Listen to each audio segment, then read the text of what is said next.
Okay, everyone, very welcome. How are you doing? How is everyone? Good. So, remember we left the discussion where I was introducing interfacing in embedded system. Just a quick review. Most of you already practiced the interfacing during the lab time on Tuesday. Still one section is going to practice on Friday. So, but still I'm going to quickly review what was the concept. The concept is we are going to have some input into the system. And then we are going to display the information through the input, through the output, which is going to be the LCD. So LCD and keypad was the target and the focus to practice interfacing in embedded system. Of course, input could be switch, input could be potentiometer. Also, you got a chance to practice the application of potentiometer as an input into the system, and then see how it can send different signal, different information to the LCD as on your output. So now, remember I said one of them is keypad, one of them is the switch. Definitely application of keypad is more complicated than switch because we do have multiple keys in there. Switch is much easier to understand. At the end of today's lecture, I'm going to summarize what's the expectation. Today, I'm going to solve some problems for you. And in addition to the switch, which I'm going to teach one more time how to use the debouncer for the switch. Since switch has noise, since switch has like on and off situation, since switch when you press it, it's not going to have a constant continuous connection between the two actually tabs of the switch. Therefore, it is going to create an analog signal. And in order to get rid of those analog inputs, which is 0 and 1, remember, in a period of 10 seconds, it might have 10 to hundreds of on and off. So we may think a switch, as soon as we press it, it's going to give us a continuous signal, but it doesn't in reality. Therefore, since those metallic contacts within the switch, they may just touch each other many times, definitely they are going to create some noise. And in order to get rid of those noise, what I introduced in the previous lecture, I said we needed the bouncer. The bouncer could be either through programming or it could be through hardware. We already reviewed in the previous section how it could be through the programming, which kind of command we can send to the microcontroller to help us for debouncing.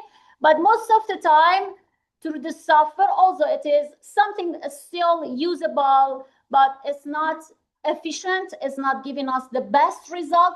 Therefore, it is mostly used for the maybe learning environments application or any project that we do not have tons of money or support in order to have a hardware setup in order to do the debouncing for us. To summarize it, debouncing is supposed to be a filter circuit. Most of you are already familiar with filter because I've already taught, teach you another filter system.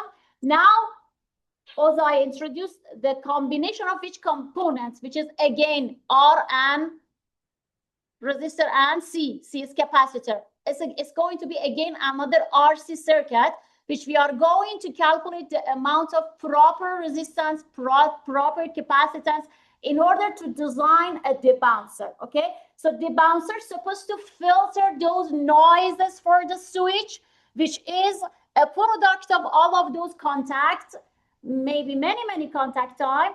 Therefore, we need a good quality debouncer, and the quality of the debouncer is a factor of how proper we are calculating the R and C.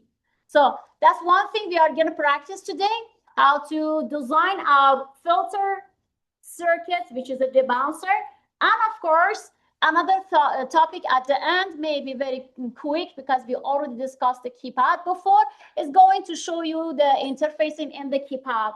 Whenever we are having a keypad to be the input in the microcontroller, how microcontroller is communicating with those many keys, right? Maybe 16 keys or something like that.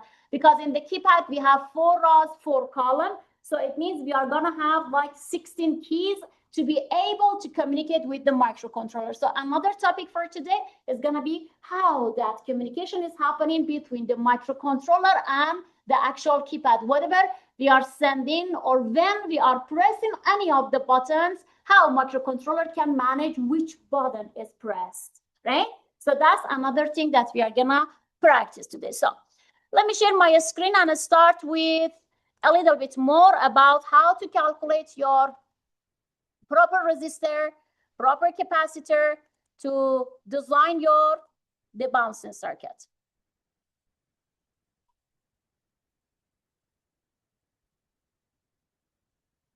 So I'm gonna start with the first example. If you want to take a note, take your note. Otherwise, like as I mentioned always, the solution is already provided. You can find it later, not only through this recording, definitely the written version of it is available to everybody on Avenue as well. So let's start with having some Schmitt trigger debouncing. Who can remember when I explained the functionality, or let's say the application of the Schmitt trigger? What was it? Who can remember that? Why we use it? Schmitt trigger, remember I said it is very similar to when we have an op amp in the circuit, right? But before that, in case you forgot the system, how it looked like, I'm gonna just write quickly one more time in here for you. For some reason, this one is not working. I don't understand why. They upgraded one note. Maybe I can use the older version. If it is still available, hopefully the older version works. So meanwhile, I'm waiting for the one note to come up, the older version. Even older version is getting update. I'm gonna quickly introduce one more time. This is the Schmitt trigger right in here. You can see it. We are supposed to just calculate what is the proper resistance in here, what is the proper capacitance in here. And then this guy in here is the one which is going to create hysteresis area. Can you remember it? I already mentioned it one more time in here. Hysteresis is area. When we have a Schmitt trigger or op amp in our electrical circuit, this guy is going to define a high end and a low end. And anything in this area between the high and low, which is going to be a boundary, anything in there means the switch is not going to change the status, not low, not high. Therefore, this part is going to help us in order to reduce the noise. So a Schmitt trigger is going to define a high and low boundary, and inside that boundary, exactly what I have right in here, inside here, there is no on and off happening, no off, no on, right? And that's how we are going to control the system in order to give us less noise. Apparently, we do not have writing today. Oh no, finally, I got it. So I'm gonna write, hopefully this one will help. Older version design.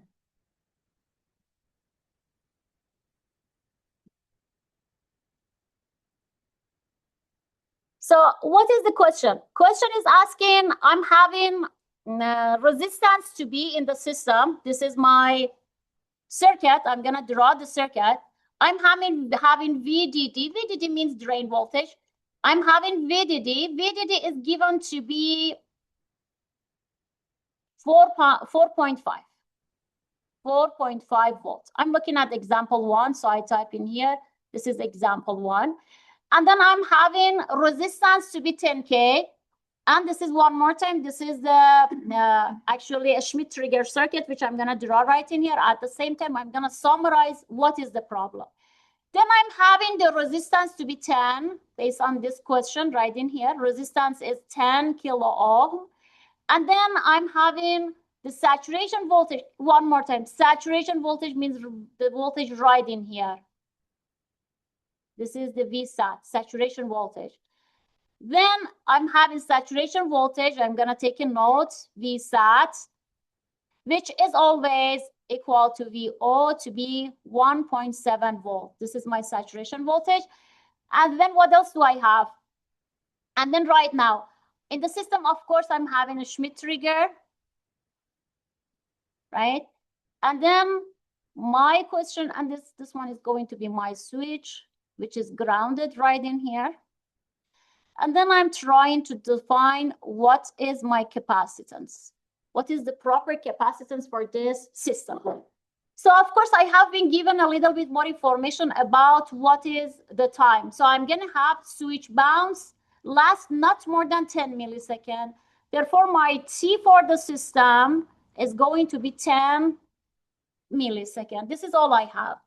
So now I have been asked calculate the capacitor so that the Schmitt trigger output will not switch during the switch bounce period. Switch bounce period again means right in here. I'm going to define a capacitor in order to say what is my area in here, which is going to be like no on and off. So what is the purpose? Purpose in here is if I do not have that Schmitt trigger, let me minimize. If I do not have it, probably I'm having such a signal. Tons of on and off, right? These are all 1 and 0s. But the expectation is having something like this one. I'm going to have a constant 1.7 volt. In order to have such a voltage, definitely I have to filter out the signal. In order to filter it out, suppose this is my 1.7. I'm planning to bring it up to this level instead of having all of those on and off. Therefore, I have to filter it. Filter it means minimize these triggers or minimize this square wave. We can never have it perfect. We can never have it just a constant 1.7, for example, for this purpose. But still, we can bring it as close as possible through this filter circuit. This is going to be my filter circuit or my debouncer. I'm designing a debouncer. So something like this. This is the expectation. I'm going to bring it very close, but still maybe not exact through the filter, using the filter. I'm going to create something like that. Make sense? What is the purpose? Now let's do it together. Let's do all the calculation. So how do I do that? Remember in the slide I had output voltage. I'm going to even leave it on the side for you. The slide is here. This is the only equation at this point I'm going to use. So what is the equation? Equation is output voltage is equal to VDD, drain voltage, 1 minus e to the power of minus T over RC. So now you know what does it mean. I already said this output is the saturation. So instead of just VO, I already have the target voltage. My target voltage from the problem is 1.7. So I can say this is the same as V saturation. So I can substitute with 1.7 volts. VDD was given. If I minimize, you can see it right here. I already said from the problem, my VDD is 4.5. So I just use it. And then 1 minus E. T was in here, 10 millisecond. R was given, it was like 10. And C is the one which is, I have to find it. So far, so good? Yeah? So now, having all of those, I can just start calculating what is my C. I have minus 10 millisecond over 10 times C. So I just rearrange it. If I rearrange exactly this one, what I'm going to have is going to be like 34, 1 minus e to the power of minus 10. And this is millisecond, 10 millisecond over. Still, I do not have C. Therefore, I'm going to say 10 C. And the unit for the 10, it was kilo ohm, remember? And C is my capacitance. C is my capacitance, right? So having that, now I can just calculate. And you can simply say 10 millisecond over 10 C. You're going to have like 0.4, 155. Now, again, if you rearrange, C is going to be 2.4 microfarad. Simply means you need a capacitor with the 2.4 size in order to make sure that you can have such a filter, the one that I just draw right in here. Such a filter. If you want to filter out the signal to come as close as possible to 1.7, you need to have your R to be 10, and you need your capacitance based on the calculation to be something like 2.4 microfarad. Make sense? And this is how you can design the bouncer circuit. So now,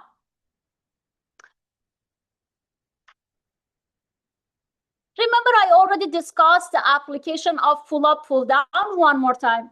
Pull up and pull down. The only difference is when you are having a pull up system or pull down system, you are trying to control the voltage, but voltage of what? For example, pull up resistor interface where you are going to have a fixed, and this is always a fixed voltage. This is not going to be a variable voltage, or this is not going to be a potentiometer that you have access to change it. As a fixed resistor inside the system for us is connected to port S where the switches are connected. You already saw it inside that large schematic that we have in the lab, right? So pull-up resistor is supposed to control the voltage through the source, and this is going to be the pin of the microcontroller. So it's going to control the voltage between this area. In the other hand, if you have a pull-down system supposed to control between the pin of the microcontroller and ground in this area, right? That's the purpose of using pull-up, pull-down.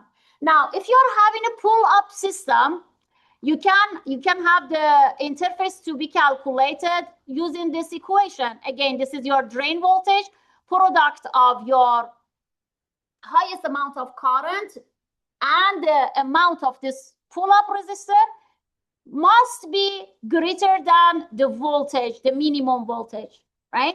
So, of course, if you are going to look at the current passing through the switch also, you have to have your resistor to be greater than the voltage divided source voltage or drain voltage divided by the current passing through the maximum current passing through the switch.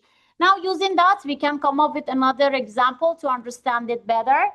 So let's look at another example. Again, I'm going to have a microcontroller with a certain voltage.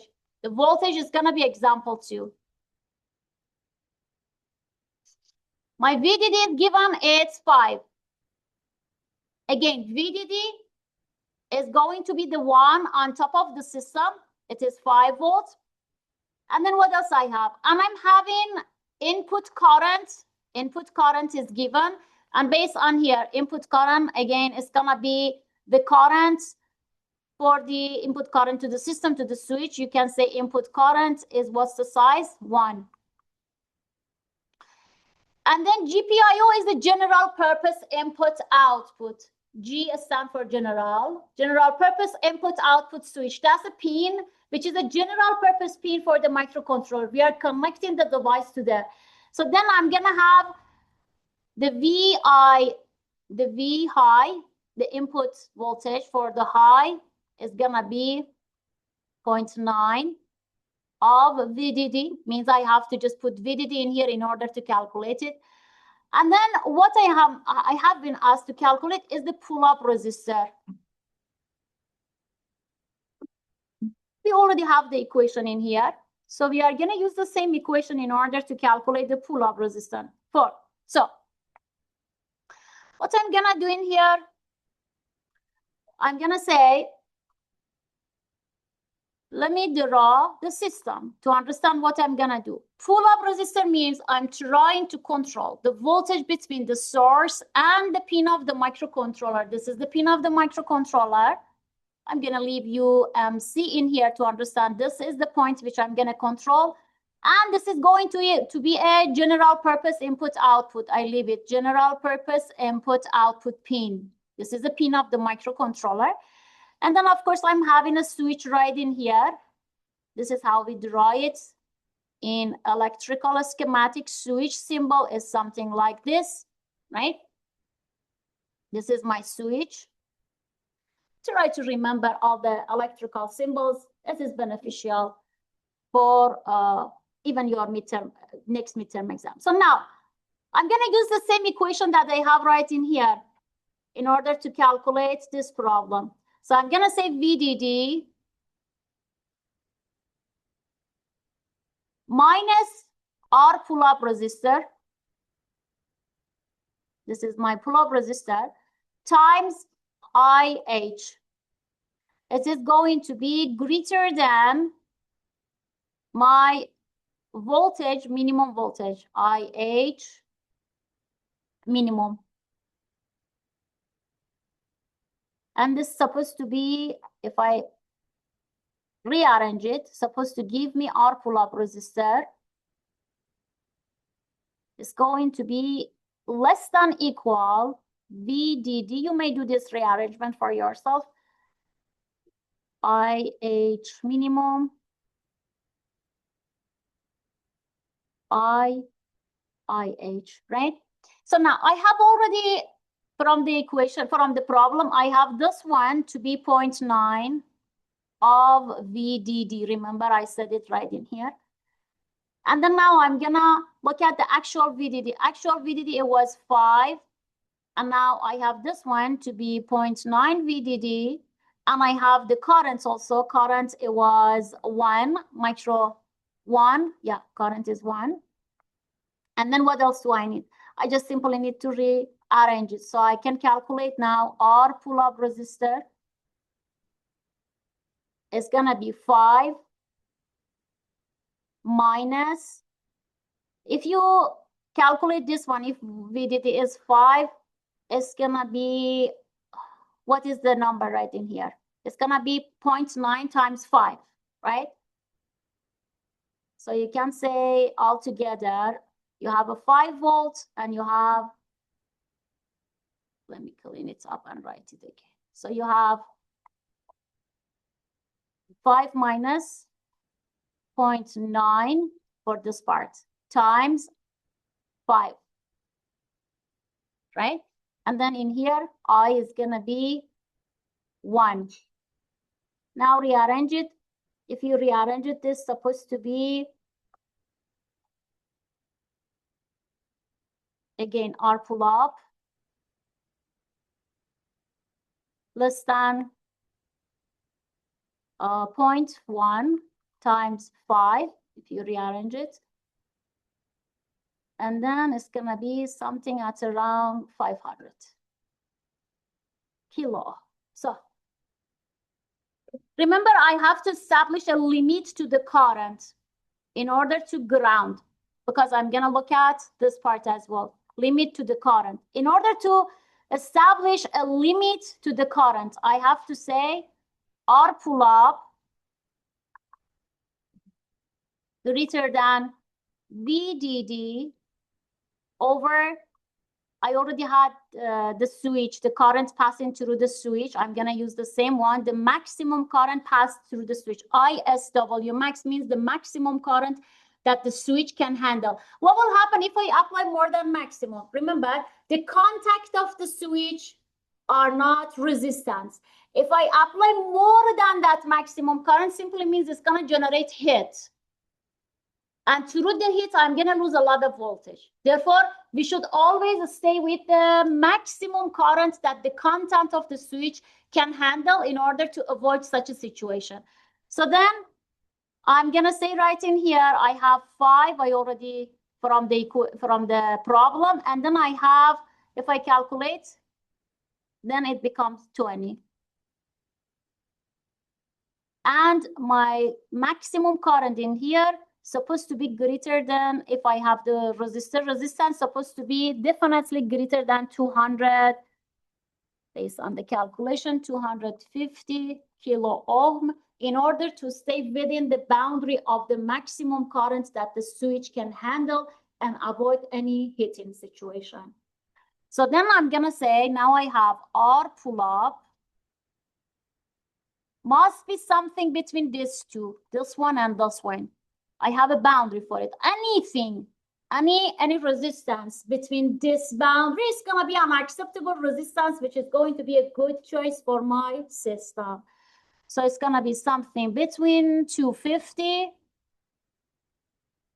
kilo ohm, and the maximum in here is going to be 500 kilo ohm. I shouldn't cross this boundary in order to stay in the safe zone. So largest resistor is better most of the time. If we go with the highest or the maximum or largest resistor, it's gonna be better for the sake of the power consumption between the like components. Why is that? Simply because of this law, I equals to V over R. Because of that, in order to maintain the proper current going through the switch, is better to have greater resistance to be able to control the voltage, to avoid any high current. Make sense? Yes or no? And when I say for the sake of maintaining a power, if you can recall what is the power, these are extra, just for your reference. Power is IV, remember?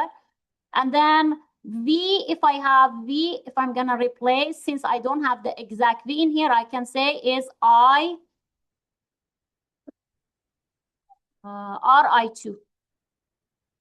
Ri to the power of 2. That's how we calculate the power. So next example is gonna be about, we have a still time, good. We can have another example in here. Kids, if you have any question, feel free to pause me and ask your question. Any question? Next example, again, is asking me to design a Schmitt trigger. Example 3. Another Schmitt trigger. So let me see what is the question asking. It's asking, go ahead, again, use a debouncer with pull-up resistor. Now you know, pull-up resistor means a resistor connected to the source. You are again trying to control the voltage between the source and the general purpose input-output pin of the microcontroller. Therefore, again, I'm gonna use pull-up resistor. Maybe some of you come up with this question. What are the equation for the pull-down resistor? Pull-down resistor, if I go back, if you just have a pull-down resistor, since I already have the circuit right in here for pull-down, the only difference is just the location of the resistor.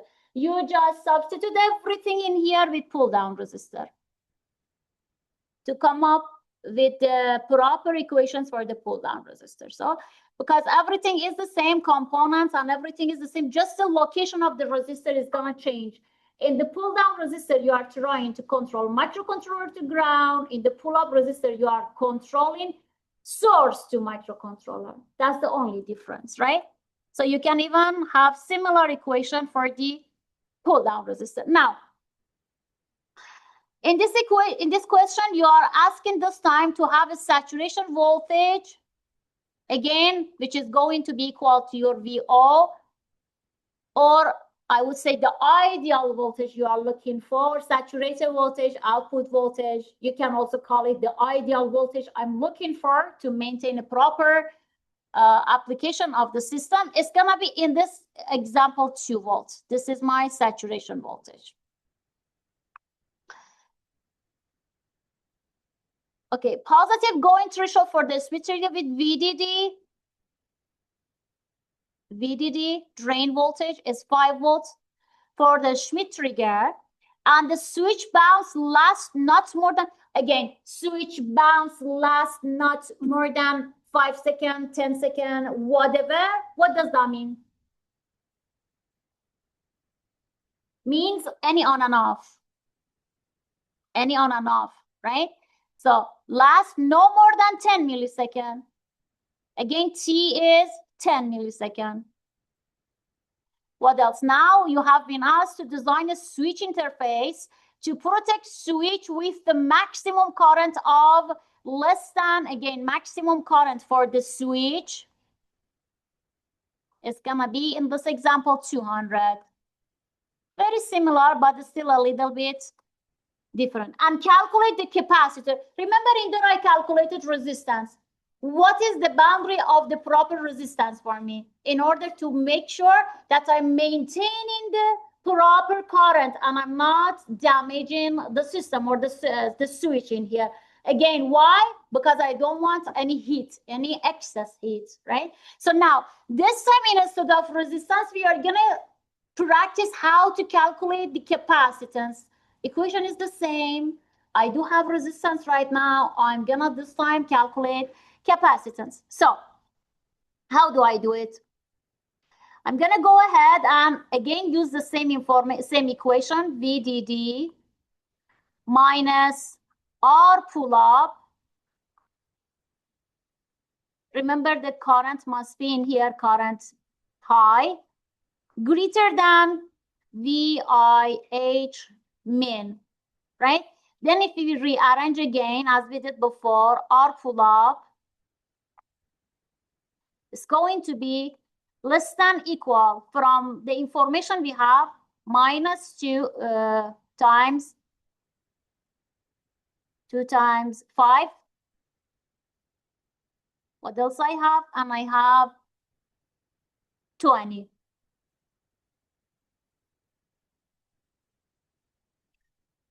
And I have 20. Which is going to be 50 kilo. This is for the first one. Now, if I'm gonna keep the limit to the current,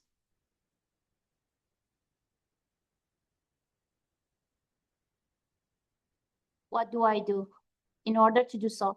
Then I have to again rearrange R pull up, which is going to be greater than equal VDD over maximum current that the switch can handle. Again, I'm gonna have 5 over 200, which is going to be, in this case, 25 kilo. So initially, I have it 50 for the max, and then I have 25 for the min. This could be R. This is my size for the resistor. Now I'm going to consider this one in order to calculate my capacitance. So I have to say V saturation, which we had it before, which is equal to output, is going to be VDD 1 minus E minus T over RC, right? So now I substitute the same values. So I'm going to say 2 volts equal to 5 volts, 1 minus E minus 10. If I consider, remember I said we consider the maximum, and maximum in here is 50. If I consider 50, then I'm going to have 50C, right? If I consider maximum, to make sure that I'm still staying in the safe zone, then what would be the answer? Then if I just solve for this one, 1 minus E to the power of minus 10, 50C is going to be E minus 10, 50C. Actually, if you do this one, if you move it to the other end, it becomes 0.6. Now, 10 millisecond over 50C. Remember, this 50 unit is kilo ohm, okay? For the 50, because this is my maximum resistance for the pull-up, right? My maximum pull-up resistance, so therefore unit is kilo ohm. Then having that, now I simply can calculate what is my C, right? I can calculate C is going to be 0.4 microfarad. This is going to be my C. Make sense? So, any questions so far? If not, I'm gonna just go back to the lecture slide, review a little bit of the concepts that we discussed during during the lab, add a little bit about the keypad, and then I'm gonna activate your quiz. So if we have time, if not, we will do it later. So remember during the lab, we have discussed that the LCD, yes. Sure. How can I help you in here? Sure, take your time. No worries.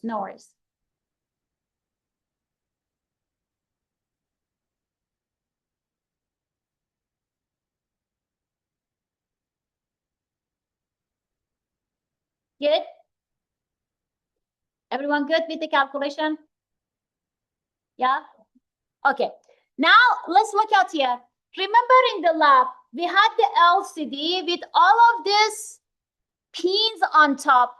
These pins, some of them are like the voltage source, some of them are for the read and write, one of them is for the register select, and we have some of them to be used for different purpose, right? So also you can consider another input, which is the LED. We used it in mechatronic last semester. Remember the 10-segment LED, we used it in there. And of course, right now we do have LED in the system. It's not the same 10 segment. This one is like 10 LEDs connected, and then you are going to program them as an output. So these are going to be some of the outputs that you can use for interfacing in embedded system. Everything in here is about the schematic and the like interfacing of the actual LCD. This is what we've discussed during the lab tape. I just said it again. You have register select and you have read and write pin. They supposed to be properly connected in the setup, in our setup in the lab. This is not your job. I already did the connection. All of them are done. All you have to do is just being able to understand how to program the pin to make sure that you are communicating properly with the system. But still, this is mandatory for any engineer to be able to read and find out the information from the data sheet. Not all of us as an engineer are supposed to design just every system. Most of the time, we have to only be able to use it properly and read the data sheet and whatever information the manufacturer is providing. You do have a little bit more information about, these are exactly the code we already practiced during the lab time. Therefore, I'm gonna leave them since these are all already explained. And I'm gonna move to the very last part, which is going to be keypad. Here is the fun part. This is exactly the same keypad we have in the lab. It's a 4x4, right? 4x4 keypad. Look at here, I'm having rows and I'm having columns. What's the difference? Every single one of these are going to be each column and each row to just have one switch. Therefore, keypad by default is a switch, but it's a combination of many switches instead of having one switch.